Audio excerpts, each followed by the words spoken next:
So flare is sorted. I'm gonna walk through the phases of what a flare fucking looks like and how to negotiate the obstacle, because you don't really have an option with particular diseases, particular conditions, or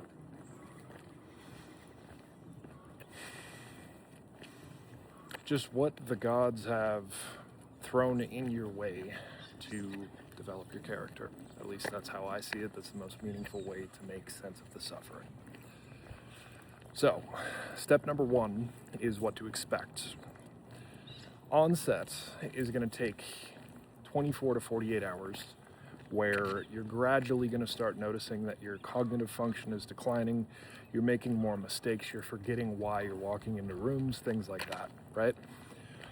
After the onset is done, the flare itself is going to have the symptoms of much more pain in wherever you have the pain as a part of your condition, right? So for me, how that shows up is it's kind of like arthritis. I notice my joints get a lot stiffer, my pace of walking slows down a ton, and my rating of perceived exertion for just the basics of life go up, right? So when you start to notice these things, that's okay. That means you are in the middle of the process. The only way out is through. You've got to get through. That's the only thing you can do. Otherwise, if you allow the flare to turn into something more than what it is, it'll like spin into a depressive episode and like, why me, and a bunch of victim bullshit that isn't gonna serve you a purpose, right? And then step number 3 is going to be an afterglow. The afterglow is going to take a day or two, to where you're going to notice you're not 100% back, but you're through most of the debilitating things, right? So the very tactical thing you can do, first of all, standeth thy ground and bang.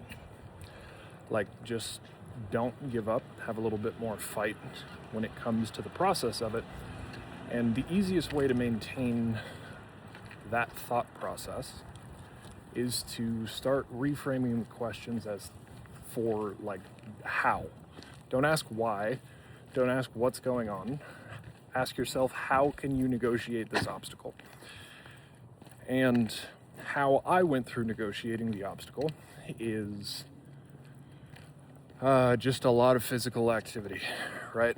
So 2-a-days. Go to the gym, go for runs, do as much as you can handle. And I don't understand the mechanisms of action yet, but I think essentially what happened was, after pushing the threshold a little bit, the neurochemistry, like BDNF from the runs, started pushing the envelope to the point to where, you know, the pressure was able to release and blood and electricity was able to go where it needed to get the flare over and done with. Hope that's helpful.